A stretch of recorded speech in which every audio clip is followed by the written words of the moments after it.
What is up guys, it's Aaron from Rudy Visuals, and in today's video we are going to be discussing this little guy, the Canon 50mm f1.8 aka the Nifty 50, and why if you're a beginner photographer slash filmmaker this is a must buy. So see you after that intro.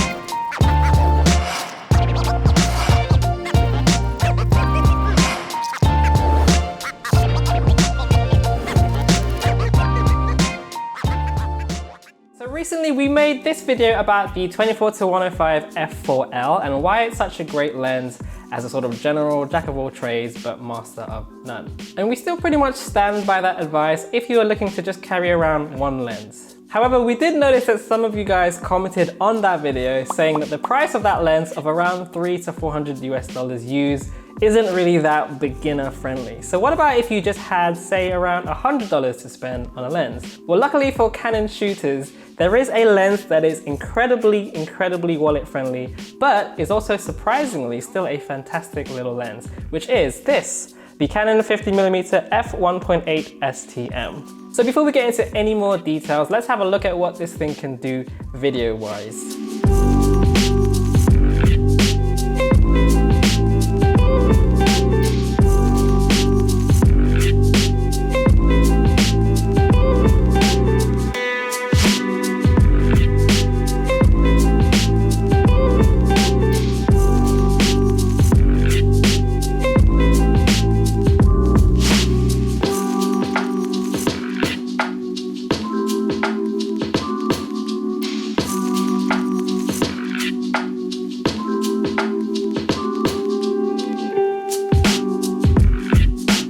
Now this is actually a lens that is very well known and universally loved in the photography world, so there's nothing new in that respect. However, if you're new to photography or filmmaking, let's talk about why this guy is so popular. So this is a really common first lens to buy for people who've just bought a DSLR and realize how not so great the kit lenses that come with the cameras are. In fact, this was actually the first lens I ever bought, and this lens has taught me so much about photography and filmmaking. So enough rambling, let's get into why this is a must-have lens for beginners in particular. So first of all, this lens is really cheap. Yes, you can pick up this brand new right now for around £99, that's about $130 US. There are other very similarly priced 50mm f1.8 lenses from like Nikon and Sony, which is still relatively cheap. Now, unfortunately, yes, it's true that high-end cameras, even like mid-range cameras, are pretty expensive, and high-quality lenses can go for hundreds, if not thousands of dollars.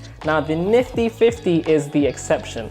Yes, it's cheap, but don't let the price fool you because this little lens is a very capable piece of gear. Not only is it cheap, but it's light and easy to carry around. Like, camera gear is heavy, and sometimes lugging around gear from shoot to shoot, location to location, or even if you're like traveling, it can be back-breaking work, but the Nifty 50 weighs in at just 159 grams. So to put that into context, this Sigma 18-35 is 800 grams, so trust me, that weight makes a huge difference. It's literally so small that you can carry this around in your pocket. Yeah, the build quality is like, it's plastic, fantastic, but it is still quite sturdy.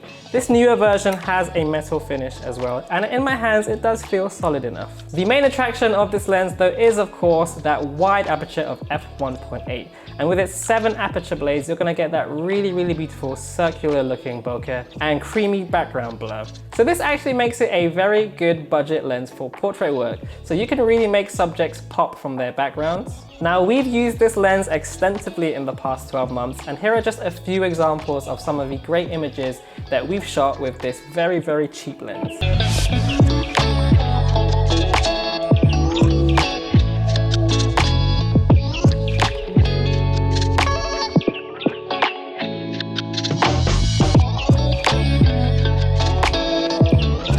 Now, unlike a longer focal length such as an 85mm or 100mm, at 50 you don't compress the background as much. So basically you still get a good amount of subject separation, but not so much that it makes it so blurry that you can't tell where your subject is. You still get that context of the environment, unlike for example shooting at like 85mm, where it sometimes blurs out the background so much that it kind of takes away from the image because you can't actually see where your model is. It just becomes like this mushy mess basically. Now another benefit of the f1.8 aperture is that it lets in lots of light. So this is considered a very fast lens. That means it's going to work really well in low light situations. So because of this, you can still shoot when it's not so bright, but still keep your shutter speed relatively high. So for example, if you're trying to capture like nice crispy images of like fast moving subjects, like your kids at a party or maybe like your pets. All right, so now let's talk about the actual focal length. Like 50mm, at least on a full frame camera,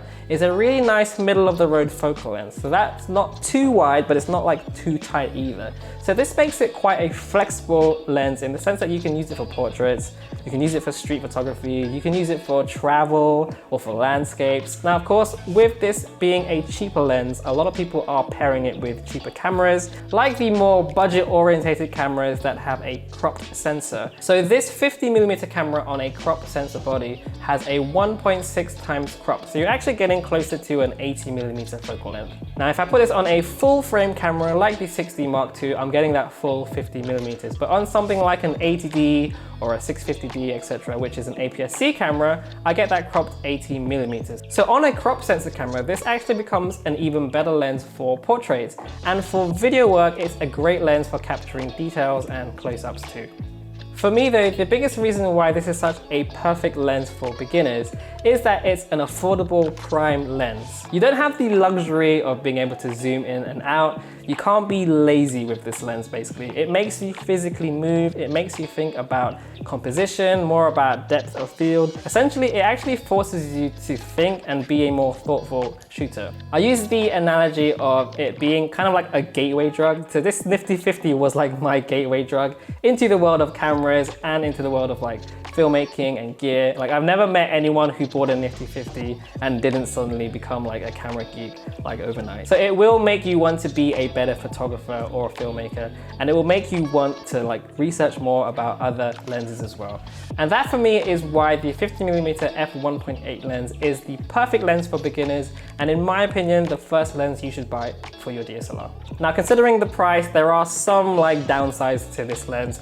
First of all, I did mention the build quality before. It's fine, however, it isn't weather sealed, so I wouldn't take it out in the rain or in the snow, for example. Second of all, in terms of focusing, now, I've had no issues with this focusing in terms of taking pictures. However, when using it for filming, occasionally it does have some trouble locking into faces, especially if you have like fast moving subjects. I've tried this on like the 80D and the 6D Mark II, and both cameras have issues with fast moving subjects. However, if you drop it down to like f2.8, it's a little bit better, especially if your subject isn't moving so fast. But definitely at wide open f1.8, fast moving subjects, it does have some trouble like keeping up.